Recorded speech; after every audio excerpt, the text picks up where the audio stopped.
গ্রামে থাকার একটা সহজ মাধ্যম আছে। যখন বুঝবেন আপনার বাজার সবজি অনেক কমে গেছে, তখনই দৌড়ে গিয়ে এই যে মাঠে গিয়ে শাক, সবজি আরও অনেক কিছু তুলতে পারবেন। সেগুলো তুলে আর রান্না করতে পারবেন। সেজন্য আজকেও আমি চলে গেলাম। যদিও বা আমার সবজি আছে, তবুও এখন সবজির দাম কিন্তু প্রচুর সস্তা। তবুও মন চাচ্ছিল সরিষা ফুলের শাক খেতে। সো হ্যালো এভরিওয়ান, আসসালামু আলাইকুম। কেমন আছেন সবাই? আশা করি সবাই অনেক অনেক ভালো আছেন এবং সুস্থ আছেন। সবার সুস্বাস্থ্য কামনা করছি। এই তো আমি চলে আসলাম আমাদের সরিষা ক্ষেত থেকে কিছু কচি পাতা নেব। যদিও বা একটু বাড়তি হয়ে গেছে, আর একটু কচি শাক থাকলে আরও ভালো হয়। তো আমার কাছে অনেক বেশি ভালো লাগে।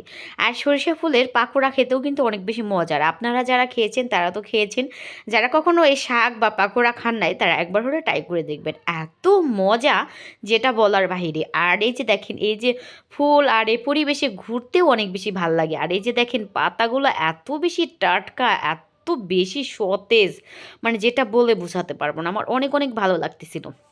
আর এদিকে যে দেখেন, আমার মেয়েটাও কি সুন্দর করে আমার সাথে এই যে শাকগুলা তুলতেছে আর সাথে সাথে নেবে।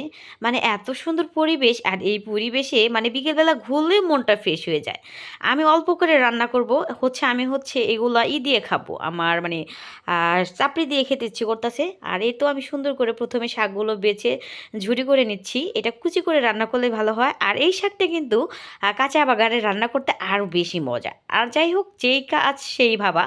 আমি এই তো দেখেন তাড়াতাড়ি খুব ফুট করে এই শাকগুলা ভেজে নেব, আর চাপড়ি দিয়ে খাবো।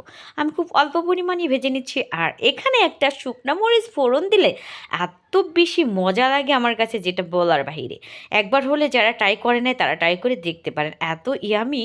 এই তো দেখেন আমার শাকটা খুব অল্প সময়ের ভিতরে কিন্তু এই শাকটা হয়ে যায়।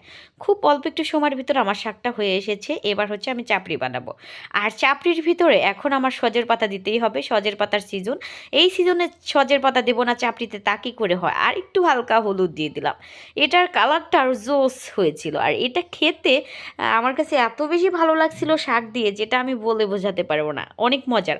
আমার মন চাচ্ছিল আমি আবারও এনে খাই। এত মজার আর এত টেস্টি আর এত ইয়ামি।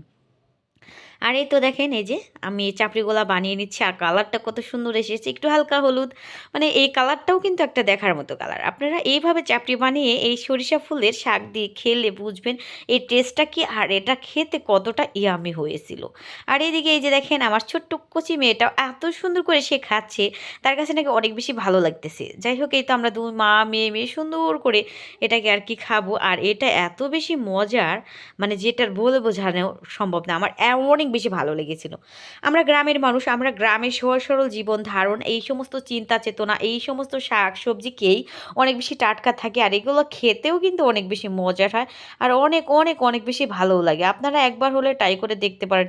এগুলো খেতে অসম্ভব মজার। আর দেখেন ভাজিটা কিন্তু অনেক সুন্দর ইয়ামি হয়েছিল কালারটা। আর হালকা ভাজি আমার কাছে শাক সবজি অনেক বেশি ভালো লাগে।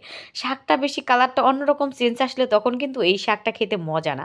তো এইভাবে আপনারা একবার বাসায় ট্রাই করে দেখতে পারে, ইনশাল্লাহ অনেক বেশি ভালো লাগবে। আর আজকের ভিডিওটা এই পর্যন্তই। সবাই অনেক অনেক ভালো থাকবেন, সুস্থ থাকবেন। দেখা হবে নতুন একটা ব্লগে। আল্লাহ হাফেজ।